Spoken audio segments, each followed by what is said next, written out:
My own brother stood beside his bride's billionaire father and announced to 200 guests that I was the family's greatest disappointment.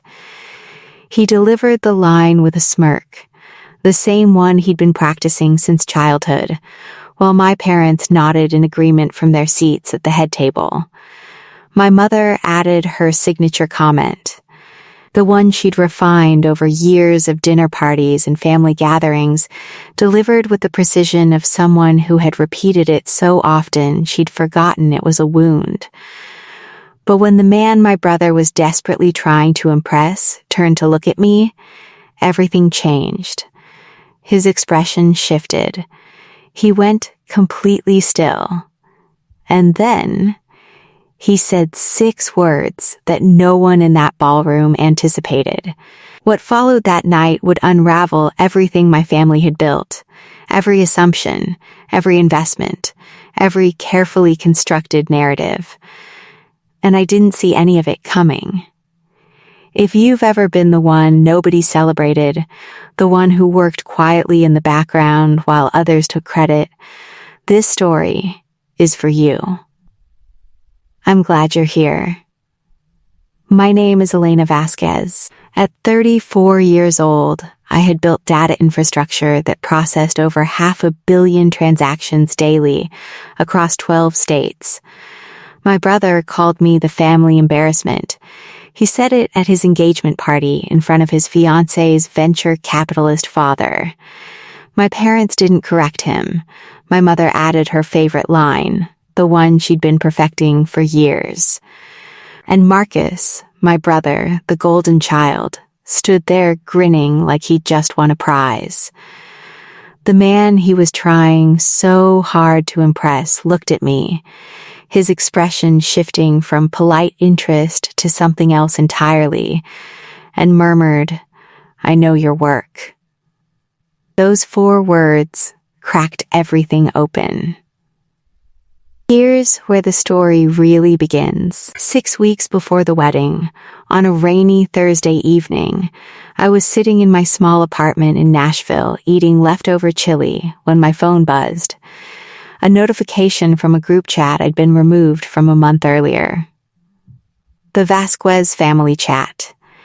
They'd added me back without explanation, without apology, without any acknowledgement that I'd been excluded in the first place. The message from Marcus read, "You coming or not? Just don't make it awkward." I hadn't been part of that chat since early February. My mother had created it 3 years ago when Marcus launched his tech company and suddenly needed a family audience for every milestone, every press mention, every round of applause he could manufacture from people who shared his Dina. The thread had accumulated hundreds of unread messages before I was removed. I only noticed because the notification icon disappeared. Nobody told me I'd been booted. Nobody had to. I scrolled through Marcus's message, then read my mother's reply below it. "Elena, please just confirm. Victoria's family is very particular about arrangements. Victoria Montgomery, Marcus's fiancée, daughter of Robert Montgomery, the private equity investor whose firm had reportedly backed 22 companies in the last 4 years, all in data analytics and infrastructure. I knew the name because everyone in my industry did. Montgomery Capital was one of the firms that licensed technology built on systems I had helped design at Apex Solutions. I didn't make the connection then. I was too focused on the next message from my father. Martin Vasquez, a man who communicated almost exclusively through grunts and silences, had typed a single line. "Your presence would be appreciated." It was the most my father had said to me in 2 years. I set the phone down, picked up my chili. It had gone cold.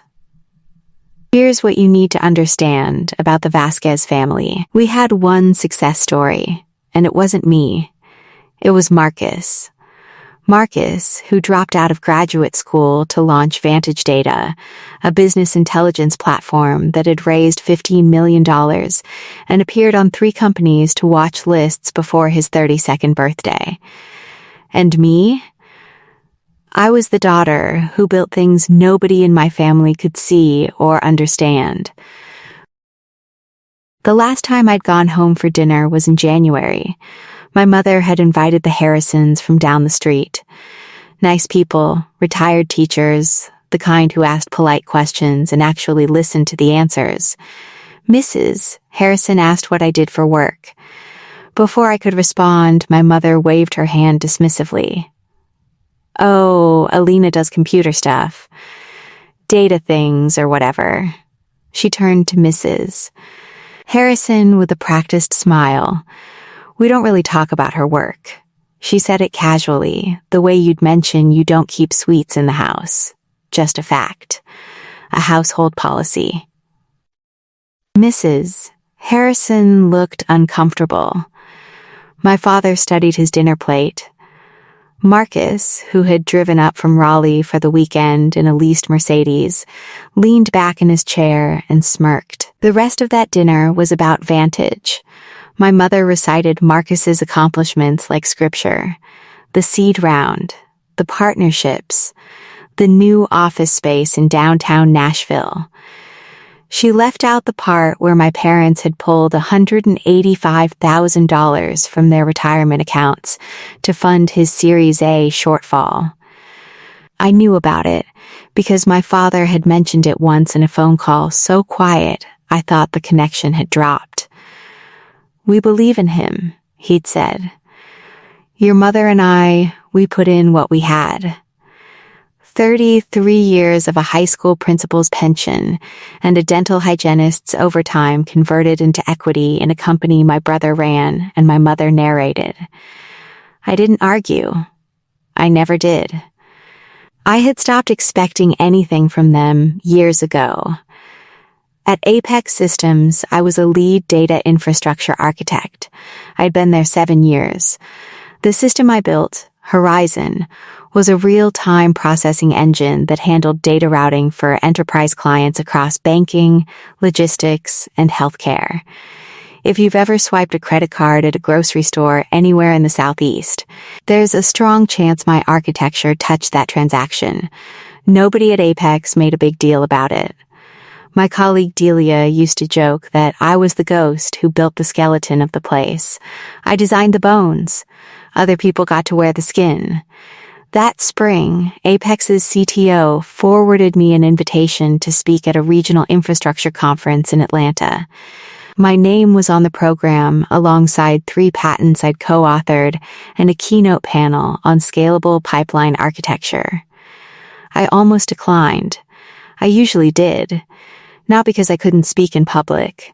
I'd done it a dozen times. But because I had grown so accustomed to being invisible, the visibility felt like standing in traffic. Professional isolation, my therapist called it. She said I had arranged my entire life around being competent and unseen, and that both were costing me something I hadn't calculated yet. I told her I'd optimized a recovery protocol that saved Apex's biggest client 7 hours of downtime during a critical migration. Nobody sent me flowers. Nobody posted about it in any group chat. But when I reviewed the diagnostic reports the next morning and saw 0 failed transactions across 12 routing nodes, I felt the quiet satisfaction that only people who build things understand. That was enough. Or I'd convinced myself it was. 2 weeks after the group chat reappeared, I drove to my parents' house in Franklin. I told myself it was to drop off a set of replacement filters my father had asked for. That was partly true.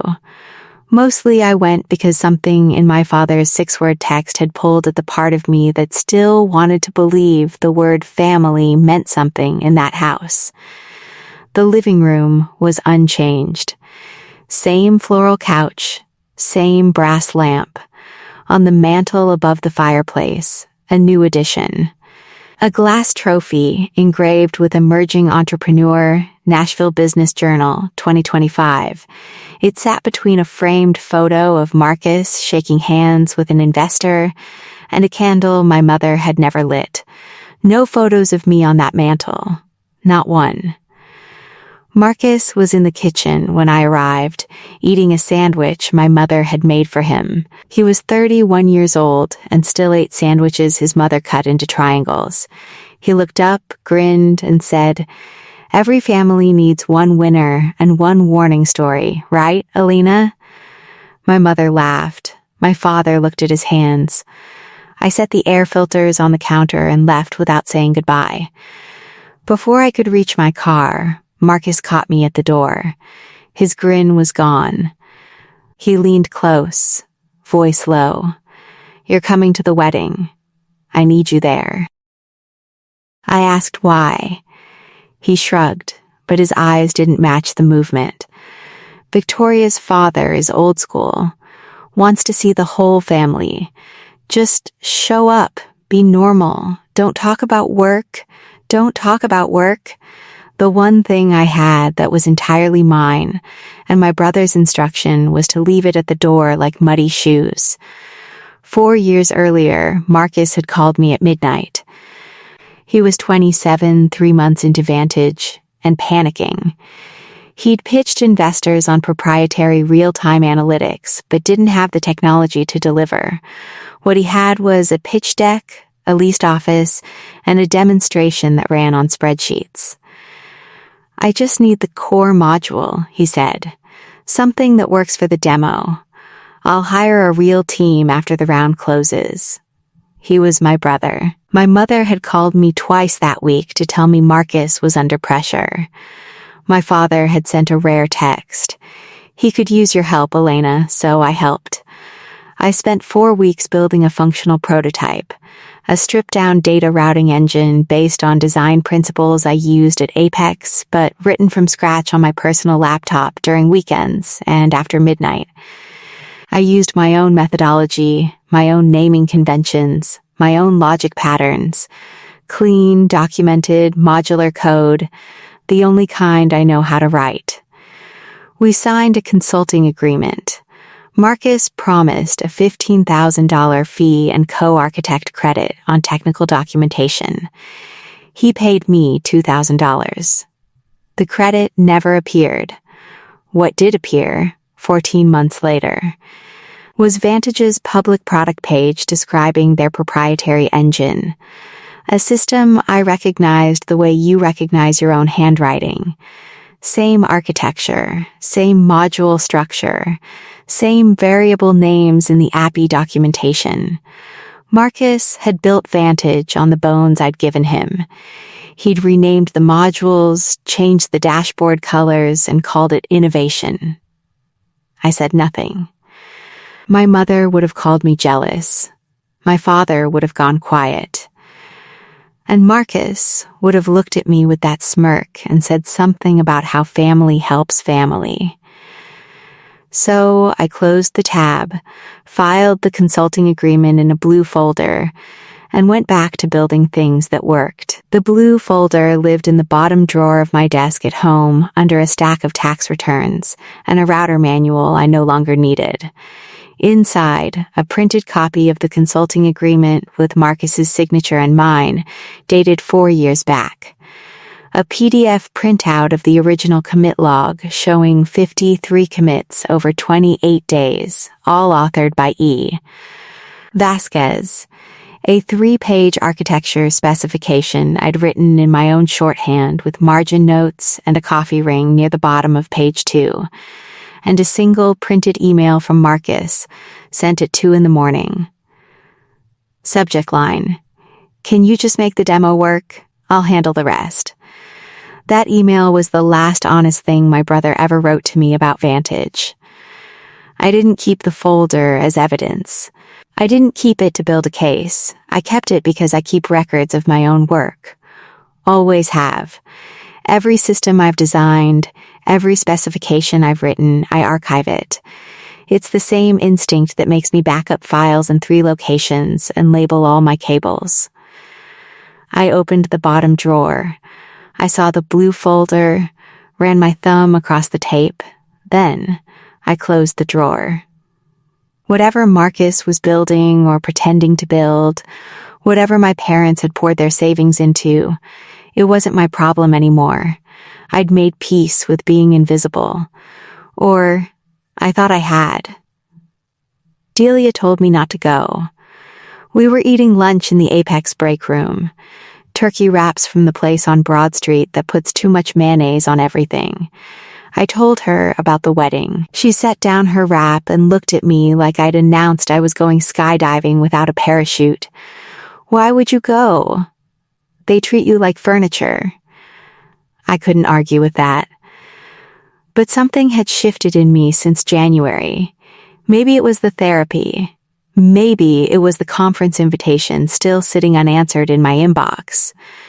Maybe it was just the arithmetic of turning 34 and realizing I'd spent a decade making myself smaller so the people around me wouldn't feel short.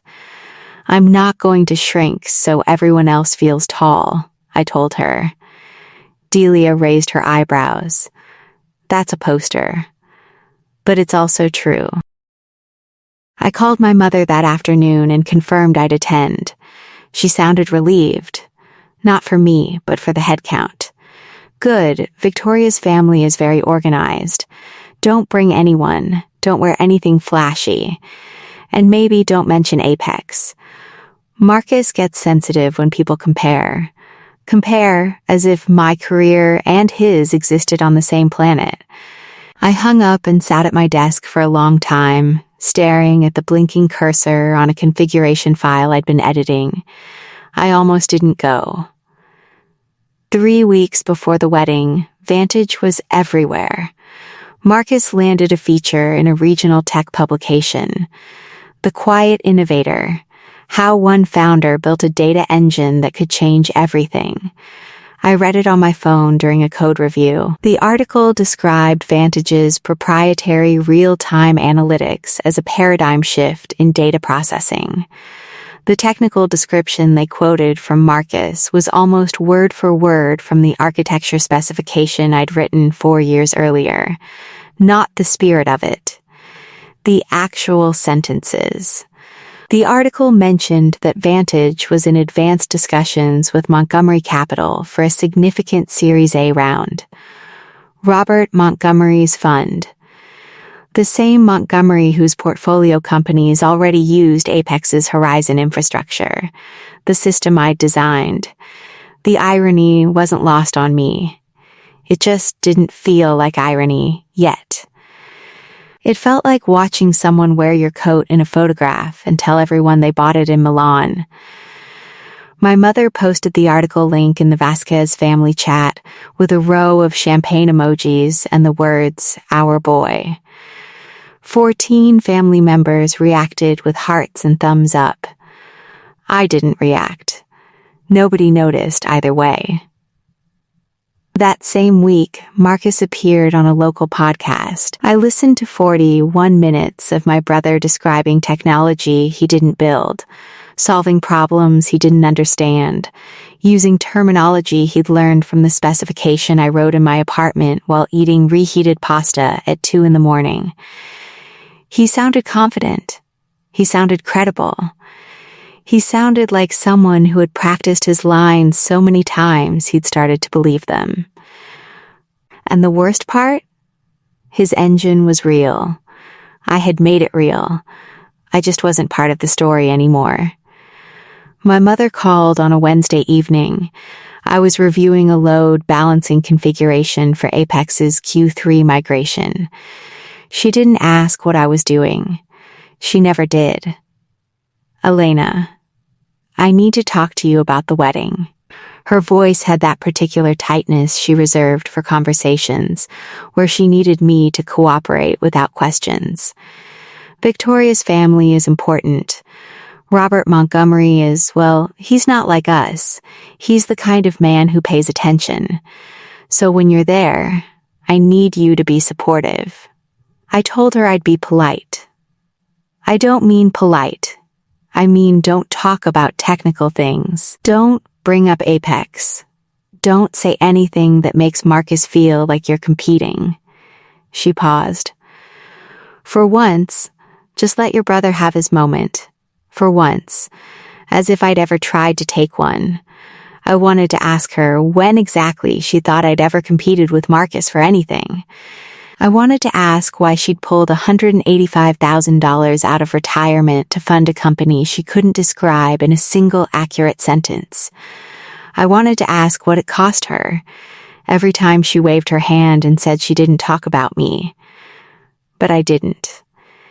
Because I already knew the answer. My mother had grown up in a family where nobody made it. Her father drove a delivery truck. Her mother cleaned offices. Nobody went to college. Nobody built anything. Elena Vasquez had spent her whole life terrified of being ordinary, and she'd chosen Marcus as her proof that she wasn't. If she admitted I was the one who'd built something real, she'd have to admit she'd been investing in the wrong person for 30 years. That was a debt she couldn't afford to acknowledge, so she covered it with the only currency she had: my silence. 10 days before the wedding, the Vasquez family chat lit up again. This time, it wasn't logistics.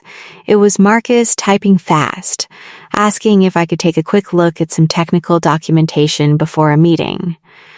He didn't say what meeting. He didn't say with whom.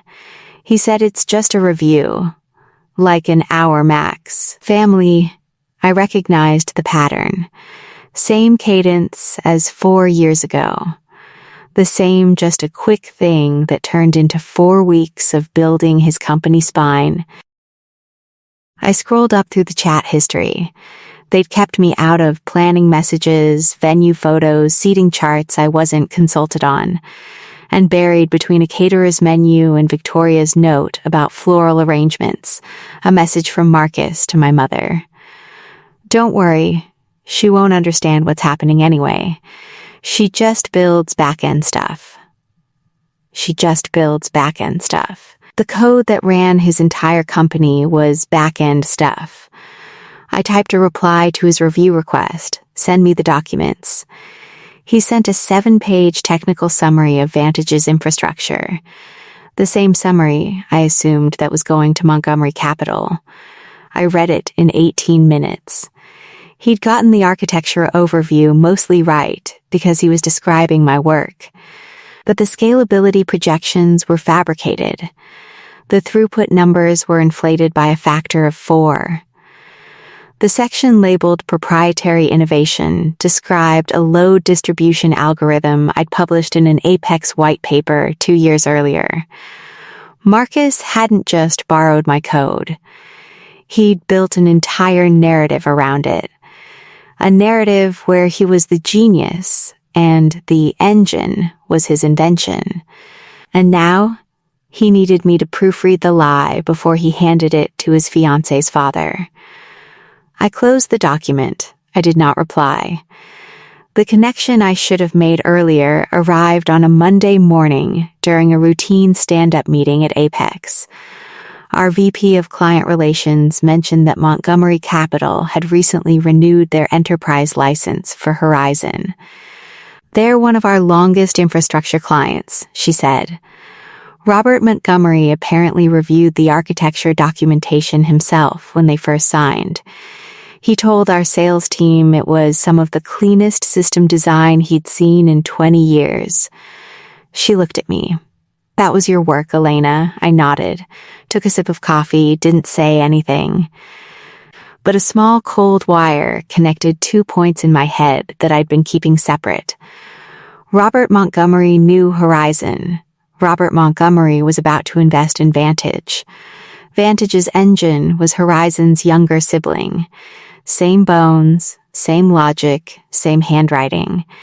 If Montgomery's team ran any kind of serious technical due diligence on Vantage, they would find code patterns, naming conventions, and structural choices that matched Horizon's architecture at a foundational level. And if they looked at the authorship of those modules, they would find the name E. Vasquez, my name. I sat with that knowledge the way you sit with a headache you're not ready to medicate. Aware of it. Uncomfortable, choosing not to act. It wasn't my job to police my brother's company. It wasn't my responsibility to call his investors and tell them the engine they were evaluating was built by someone who was never credited, never paid, and never mentioned in any of Vantage's filings. The truth was sitting in my bottom drawer inside a blue folder, waiting for nobody. If it mattered, it would surface through the right channels. If it didn't, I would go on building things that worked and letting other people take credit. I'd done it before. 2 weeks before the wedding, the pressure from my family shifted from passive to active. Marcus texted me directly. Not the group chat, not through my mother, but a private message at 9 at night. Be there by 3. Sit where they tell you. Don't be late. Don't overdress. Victoria's family notices everything. I read the message twice. My brother was managing me like a variable in a system he didn't understand. I almost laughed. Then my father called. It was the second time he'd called me voluntarily in over a year. His voice was careful, the way it got when he was trying to say something important without actually saying it. Elena, your mother and we've got a lot riding on this. The wedding, the business, all of it. He paused. I just need this to work out for him. We put everything in. Everything. He meant the $185,000.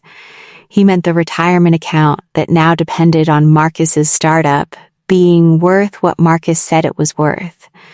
He meant the bet he and my mother had placed on their golden child. A bet they couldn't unwind without admitting they'd been wrong about everything for a decade. I felt something I hadn't expected. Not anger, not resentment, a dull, heavy sadness, like holding a box too full to close. My parents were scared. They were 61 and 63 years old, and they'd traded their security for a company built on borrowed architecture and inflated numbers. They didn't know that. They couldn't know that. Because the only person who understood what Vantage actually was, what it was built on, where its code came from, what its real capabilities were, was the daughter they didn't talk about.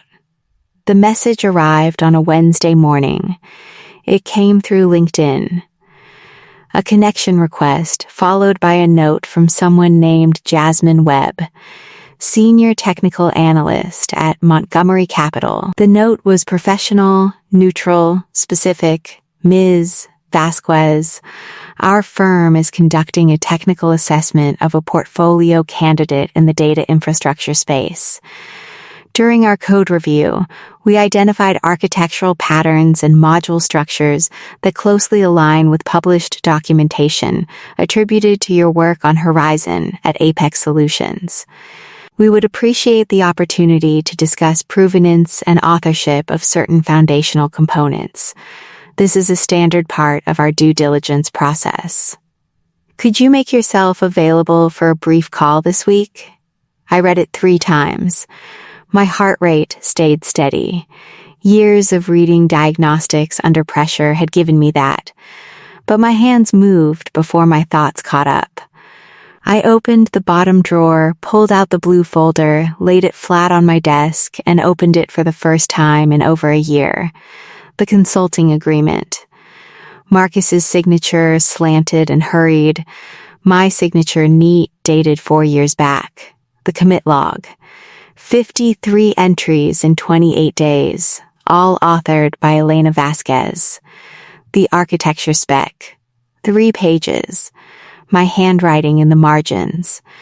The coffee ring still dark near the bottom of page 2. And Marcus's email. Can you just make the demo work? I'll handle the rest. Everything was there. It had always been there. The folder wasn't a weapon. It was a record. The same kind of record I kept for every system I'd ever built. Timestamps, authorship, version history. The difference was that this particular record now sat at the exact intersection of my brother's ambition and his investor's due diligence. I hadn't put it there. The truth had just walked itself into the room. I closed the folder. I did not reply to Jasmine Webb that day. I spent 2 days thinking about that LinkedIn message, not because the answer was complicated. The answer was simple. Yes, I wrote the code. Here are the records. The hard part was the math around it. If I confirmed authorship to Montgomery's analyst, the due diligence report would flag Vantage's IP provenance as unresolved. An unresolved IP flag in a Series A round wasn't a speed bump. It was a wall. The investment would stall. Maybe collapse. Marcus's company, the one my parents had staked their retirement on, the one my mother recited like scripture, the one my brother had built his entire identity around, would face the kind of scrutiny that fake it till you make it doesn't survive. And everyone would blame me. My mother would say I did it out of jealousy. My father would go silent in a way that felt worse than shouting. Marcus would tell anyone who listened that his sister sabotaged him because she couldn't handle his success. I sat at my desk for a long time, looking at the cursor on my screen. Then I opened a text editor and typed a sentence I didn't send to anyone. It was just for me. I will not lie about my own work. That was the whole of it. I wasn't going to call Montgomery Capital and volunteer a confession. I wasn't going to march into Marcus's office with the blue folder and demand credit. But if someone from the investors team asked me a direct question about code I'd written, I was going to tell the truth. I wasn't going to lie about my own work. Not for anyone. I replied to Jasmine Webb. I said I was available Thursday. The rehearsal dinner was held at a vineyard 40 minutes outside Nashville. White tablecloths, string lights, wine barrels converted into tables. Victoria had hired a calligrapher for the place cards. I found mine at a table near the kitchen entrance, wedged between a cousin I'd met once and a college friend of Victoria's who spent the evening on her phone. Marcus and Victoria sat at the head table with Robert and Victoria's mother, Patricia. My parents sat one table over. Close enough to orbit, far enough to earn. When introductions went around the room, Marcus stood up and worked the crowd with the ease of someone who'd practiced charm the way I practiced code review, repetition, iteration, polish. He introduced his parents with warmth. He introduced Victoria's family with reverence. When he got to me, he paused, and this is my sister Elena. She works with computers. A polite ripple of smiles. One man at a corner table, gray hair, wire-rimmed glasses, tilted his head slightly when he heard my name. Not a reaction exactly, more like recognition catching on a snag.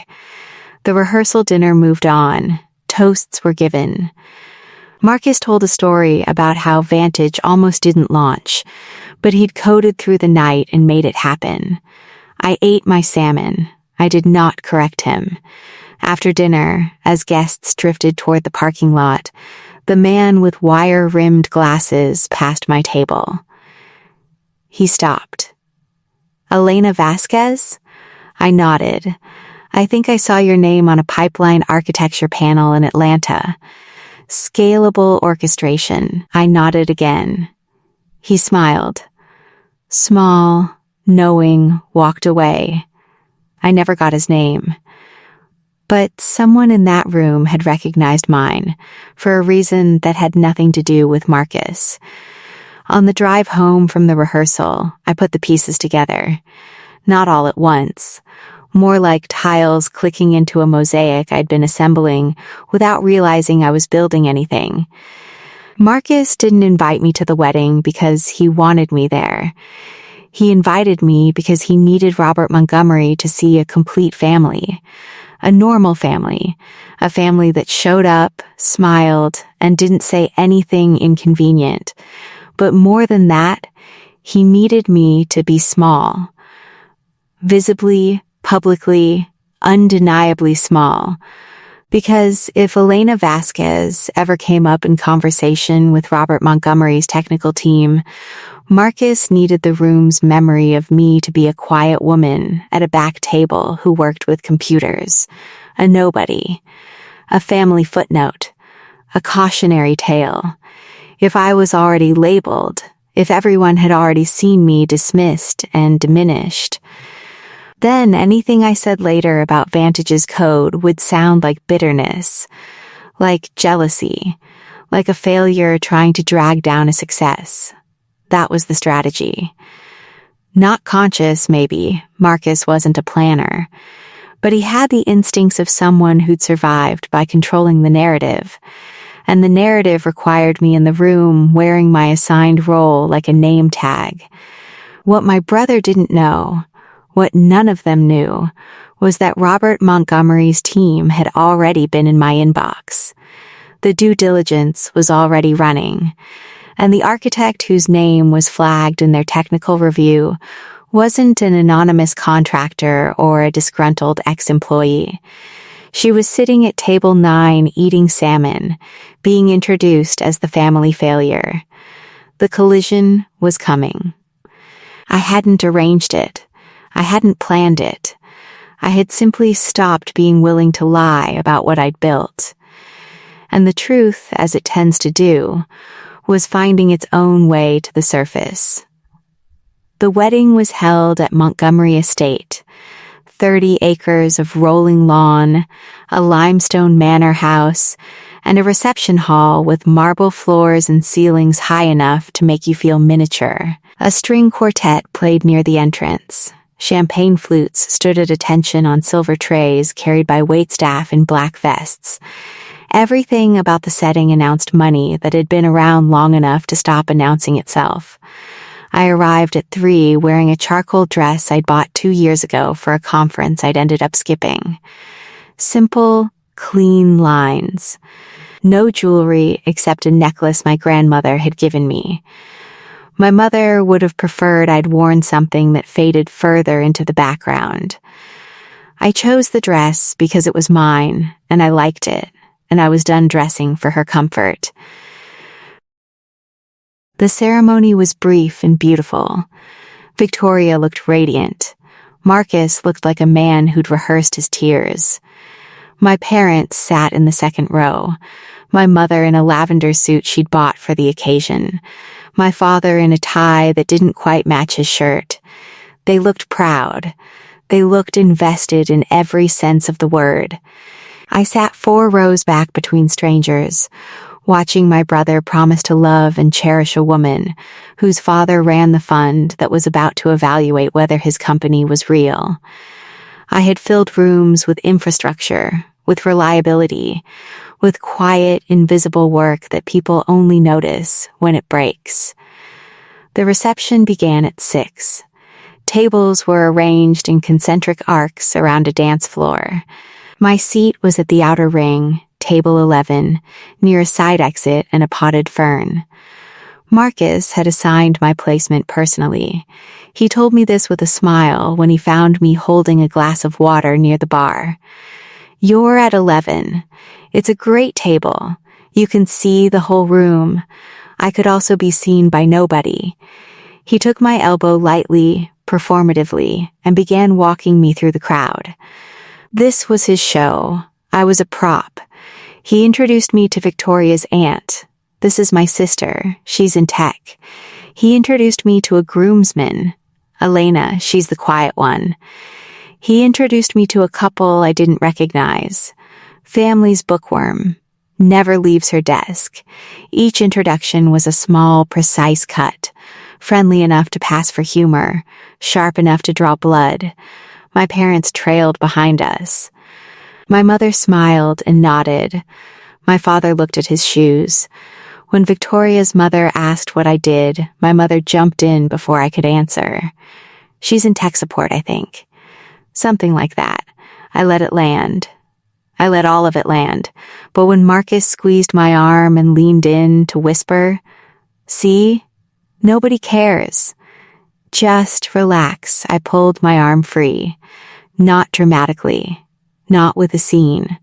Just enough that he felt the absence.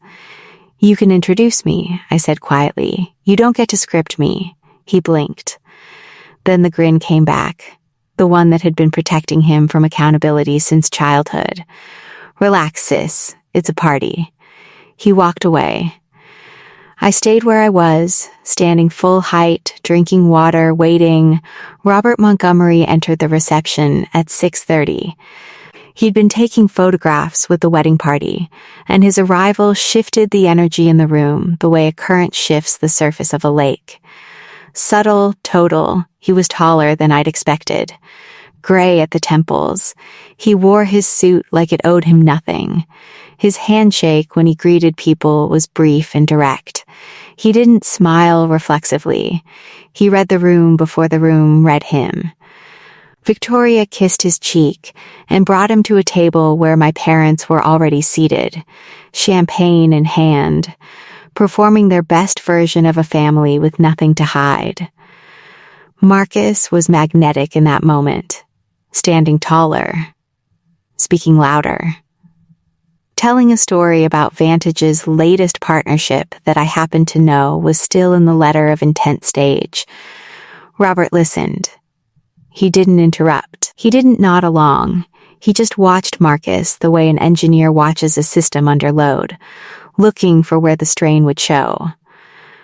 I wasn't supposed to be nearby. My table was across the room, but the bar was between them and me, and I was still holding my glass of water when Marcus spotted me. His eyes lit up, not with affection, with utility. Dad, come here. You haven't met my sister yet. He said it to Robert, but it was aimed at me. He reached out and pulled me toward the circle the way you'd pull a suitcase off a carousel. Functional, graceless, purposeful, Robert turned. My mother straightened in her chair. My father set down his champagne glass, and Marcus, grinning so wide his molars, caught the overhead light. Positioned me in front of the man whose fund was about to make or break his entire company. Marcus had one hand on my shoulder and the other holding a champagne flute. He turned to Robert with the grin, the one that was half charm and half armor, and said it clearly enough for surrounding tables to hear. This is our family failure. He laughed. The kind of laugh designed to give other people permission to laugh too. A few guests obliged. My mother, seated 3 feet away, tipped her glass slightly and added her signature line, the one she'd tested at dinner tables and church functions until it had the smooth delivery of a campaign slogan. We don't talk about her. She said it to Robert's wife, Patricia, who smiled politely. She said it the way she always said it, as kindness, as modesty, as a mother who simply had one child worth discussing, and one she kept in the margins. My father looked at his plate. Marcus squeezed my shoulder. I stood still. I didn't flinch. I didn't smile. I didn't perform the role I'd been assigned, the good-natured sister who absorbs the joke, who plays along, who makes the golden child shine brighter by standing in his shadow. I stood with my back straight and my hands at my sides and my face absolutely neutral. 34 years of being the punchline, and I was finished laughing on cue. Robert Montgomery had not spoken. He had watched Marcus deliver the line. He had watched my mother add hers.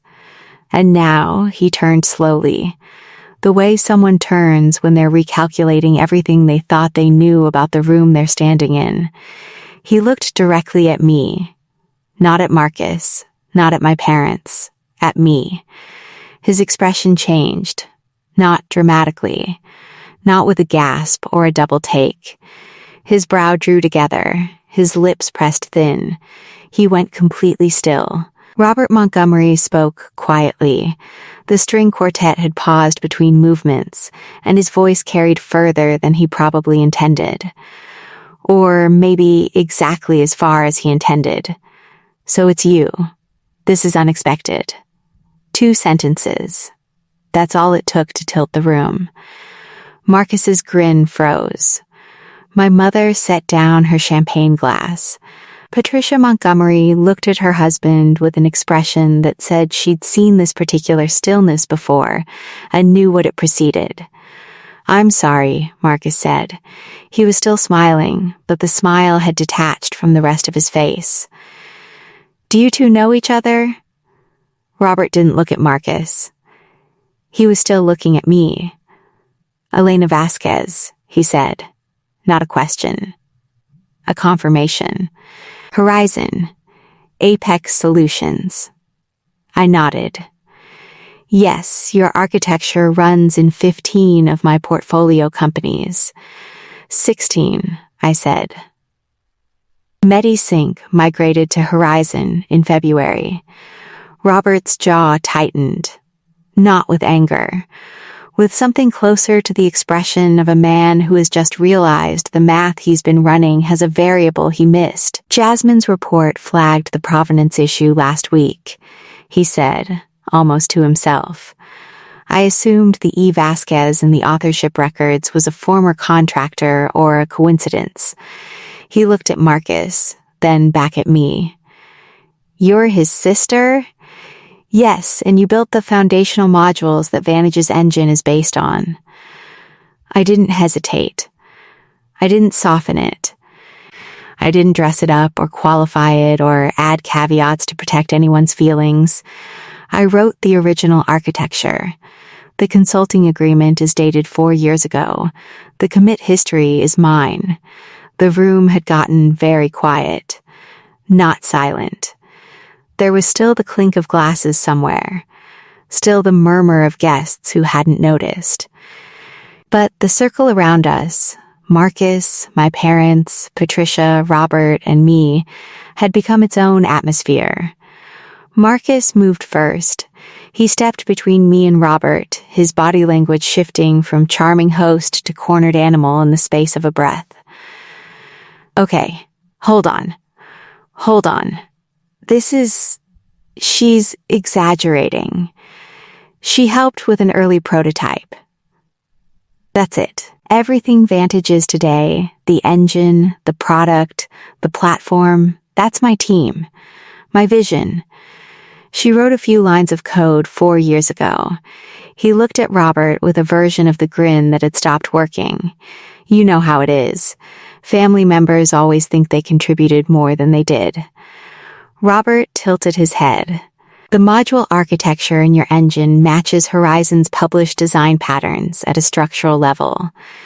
Jasmine's report identified naming conventions, dependency trees, and routing logic that are functionally identical. He paused. Can you explain the load distribution algorithm in your core pipeline? Marcus blinked. The technical team handles the specifics. I'm the CEO. I focus on strategy. The algorithm, Robert said, not unkindly, just precise. It's a weighted round robin with adaptive latency thresholds. Your documentation says it's proprietary. Can you describe how it works? Marcus opened his mouth, closed it, opened it again. He looked at me, not with hatred, not yet, but with the panicked recognition of a man who has run out of runway and can see the trees. My mother stood up from her chair. Robert, this is a wedding. This isn't the time for Diane, my father said quietly. It was the first word he'd spoken in 20 minutes. She stopped. Robert looked at me again. Miss Vasquez, I'm going to ask you something directly. I met his eyes. Go ahead. Is the core engine of Vantage your original work? Yes, I said. The way I would answer a technical question in a code review. Clearly, specifically, without emotion. The core engine of Vantage is based on a data routing prototype I built over 4 weeks 4 years ago. The architecture follows a design specification I wrote myself. The commit history is entirely mine. I signed a consulting agreement with my brother which he did not honor. No payment in full. No co-architect credit. The codebase was never formally assigned to Vantage. I built it on my own time, on my own equipment, outside the scope of my Apex employment agreement. And the IP was never transferred. I wasn't performing. I wasn't dramatic. I wasn't tearful or triumphant or shaking with vindication. I was answering a direct question with documented facts. That was the only weapon I'd ever needed. Marcus's face went red. "You're doing this here? At my wedding? You asked me to come. I came. You introduced me to your investor. He asked me a question. I answered it. You planned this. I didn't plan anything. I don't lie about my own work. Not for anyone." Marcus turned to Robert. "She's bitter.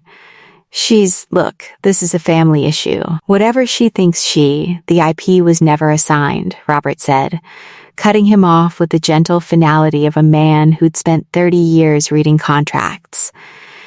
"If the core architecture isn't owned by the company, the investment can't proceed.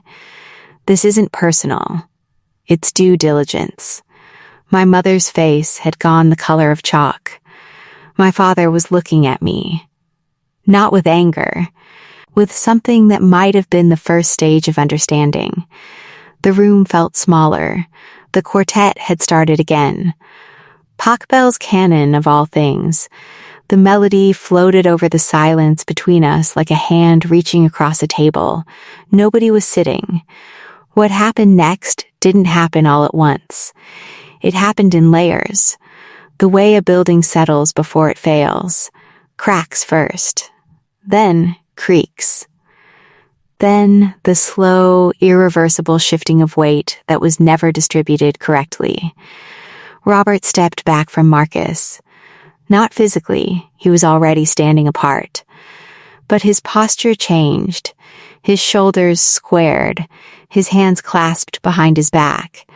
The posture of a man who had made a decision and was now simply executing it. "Marcus, I want to be clear," Robert said. His voice was low, measured, without heat. "Our firm's investment in Vantage was contingent on clean IP ownership.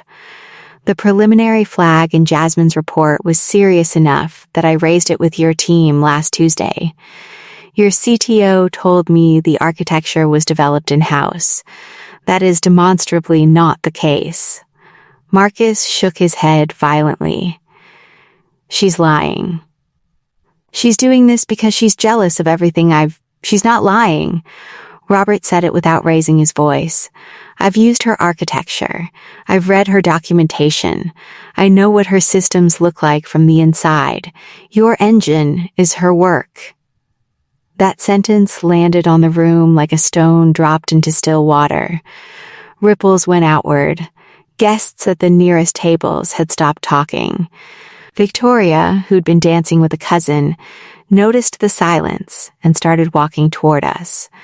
My mother stood frozen, one hand on the back of her chair, her mouth slightly open. A woman watching the investment she'd made in her own story collapse in real time. My father was staring at the floor. His hands were shaking. And Marcus, who'd charmed investors and reporters in boardrooms.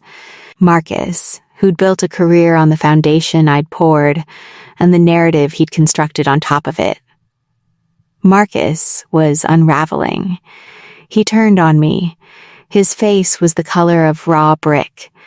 His voice climbed into a register I hadn't heard since we were children, when he'd broken something he couldn't blame on the dog. "You did this on purpose. You came here to ruin this for me." I didn't respond. "You couldn't stand it. You never could. You sit in your little cubicle building your little systems, and you can't handle that I'm the one who actually made something of himself. Marcus. Robert's voice was a flat wall. Marcus spun toward the display table near the entrance, the one arranged with photos of him and Victoria, a guest book, a champagne tower, and the glass trophy. The Emerging Entrepreneur Award from the Nashville Business Journal, the one that had lived on my parents' mantle, transported to the venue like a sacred relic. Marcus grabbed it. I don't think he meant to throw it. I think he meant to hold it up as proof. Proof that he was real, that what he'd built was real, that the engraving on the glass meant more than a commit log in a blue folder. But his hands were shaking, and the glass was heavier than rage. And it slipped. It hit the marble floor and shattered. The sound cut through the reception like a gunshot. Crystal fragments slid across the floor in every direction. Victoria stopped walking. She stood in the middle of the dance floor, her dress pooled around her feet, staring at the man she was supposed to have married that afternoon. The look on her face wasn't anger. It was recalibration. The same expression I'd seen on Robert's face minutes before. The expression of someone running the numbers again and arriving at a different total. Nobody moved. Pockbell's cannon kept playing. Among the broken glass on the marble floor, the word entrepreneur was still readable on one of the larger fragments. My mother broke first. Not with tears. With strategy. She crossed the floor toward Robert, heels clicking on the marble, champagne-stained napkin still clutched in her left hand, and did what she'd always done. She tried to renegotiate reality. Robert, please, this is a family matter. Elena has always had issues. She's jealous. She's competitive. She doesn't understand business. Mrs. Vasquez, Robert's voice was not unkind. Your daughter's architecture is licensed by my fund. Her published work is referenced in 4 industry white papers. The system she designed handles more daily transactions than any product in my current portfolio. He paused. I don't know what she is in your family, but in my industry, she's one of the most respected infrastructure architects in the Southeast. My mother's mouth opened. Closed. She looked at me. Really looked at me. For one fraction of a second, I saw something behind the performance. Fear, the pure, uncut terror of a woman who'd spent 30 years constructing a story about who her children are, and had just heard a stranger dismantle it with facts she couldn't argue with. Then, it was gone. Her face hardened. Well, if she's so successful, why didn't she ever say something? Why didn't she help her brother properly? There it was. Even now. Even with the glass on the floor and the investor pulling away and the entire narrative in pieces around her feet, my mother found a way to make it my fault. I didn't argue. There was nothing to argue with. The blue folder existed. The commit log existed. The consulting agreement existed. I hadn't needed to bring any of them to the wedding because the truth had done its own audit. Robert's team had asked the right questions. I'd answered honestly. That was all. The money came up the way money always does in families that have staked everything on a single bet. Not in a boardroom. In a hallway. Between courses. In voices too loud for the setting and too quiet for the magnitude of what had been lost.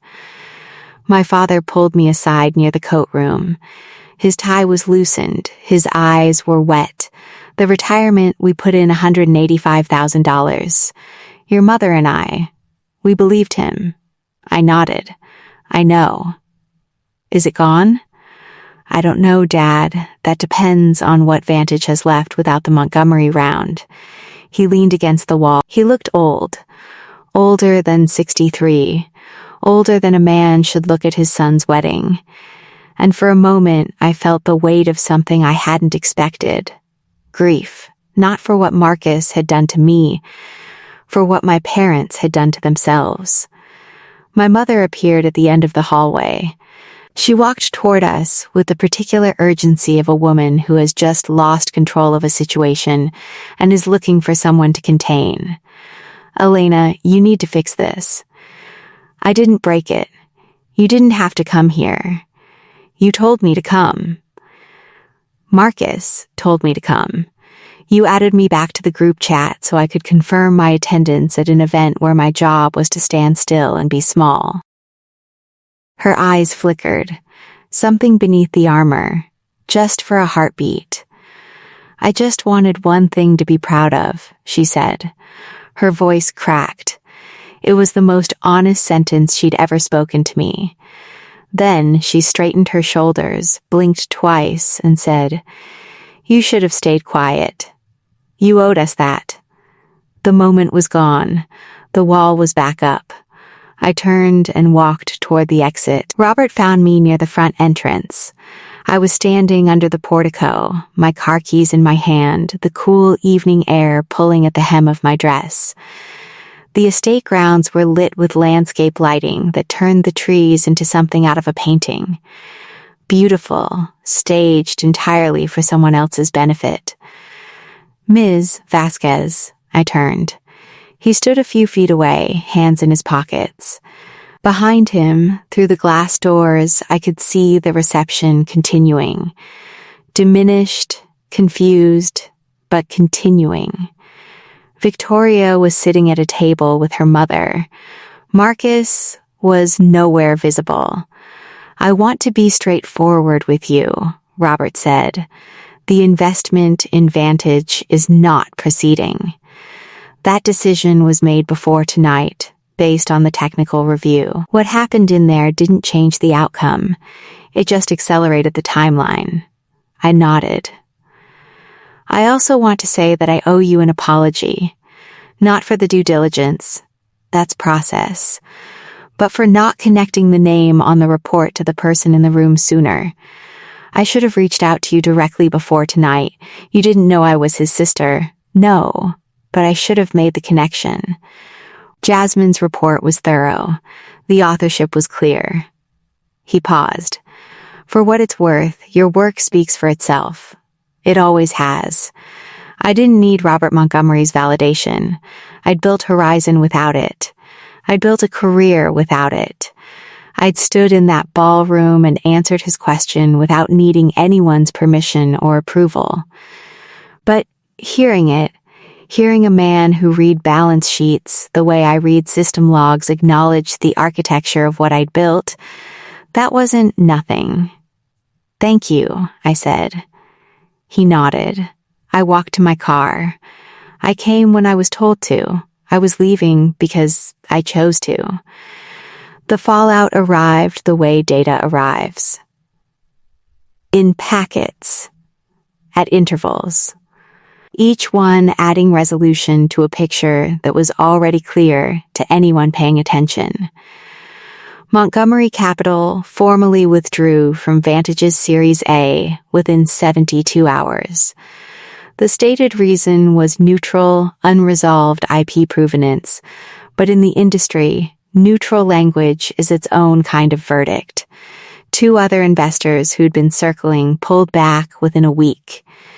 The regional tech publication that had profiled Marcus as the quiet innovator ran a follow-up that was significantly less flattering. Vantage didn't collapse overnight. These things rarely do. But the scaffolding was gone, and what remained was a company without clean ownership of its core technology, without its lead investor, and without the narrative that had been holding it together. The wedding was postponed. Victoria moved back into her parents' estate. I don't know whether she and Marcus spoke after that night. That wasn't my business to track.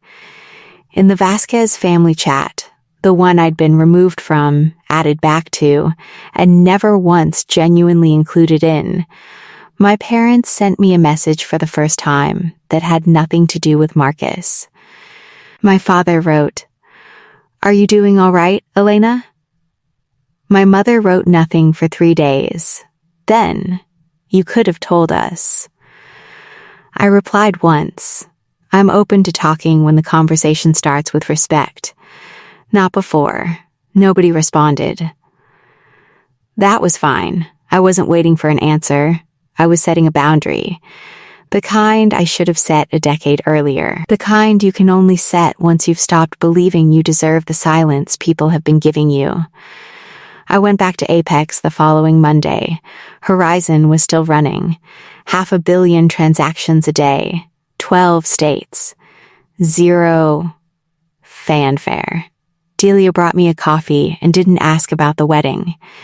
She just sat next to me at my desk and said, "You look like someone who finally exhaled." I laughed. It was the first time I'd laughed in a week. The conference invitation was still in my inbox, the one in Atlanta. The panel on scalable orchestration architecture. I accepted it that afternoon, not because Robert Montgomery's words had given me permission, not because Marcus's collapse had made me brave, because I'd spent 10 years building systems that held the weight of industries. And I'd done it while my family called me a failure to my face, and I was finished letting their vocabulary define mine. The failure was never me. The failure was a family that measured worth by volume, by who talked the loudest. The failure was never me. The failure was a family that measured worth by volume, by who talked the loudest, who raised the most money, who could fill a room with the sound of their own mythology. I had filled rooms with infrastructure, with reliability, with the kind of quiet, invisible work that people only notice when it breaks, and mine never broke. Your worth was never something they had to brag about for it to be real. It was always doing its quiet work, steady as a pulse, with or without their applause. That's my story. A blue folder I almost threw away, a room that told me to stay small, and a truth that stood up on its own when I finally stopped holding it down. If you've ever been the one nobody celebrated, let this be your sign. Stop shrinking. Like this video if you've ever been underestimated, and be sure to subscribe to Winds of Thought for more stories about ordinary women, impossible families, and the moment the truth finally stands up on its own. I'll see you in the next story.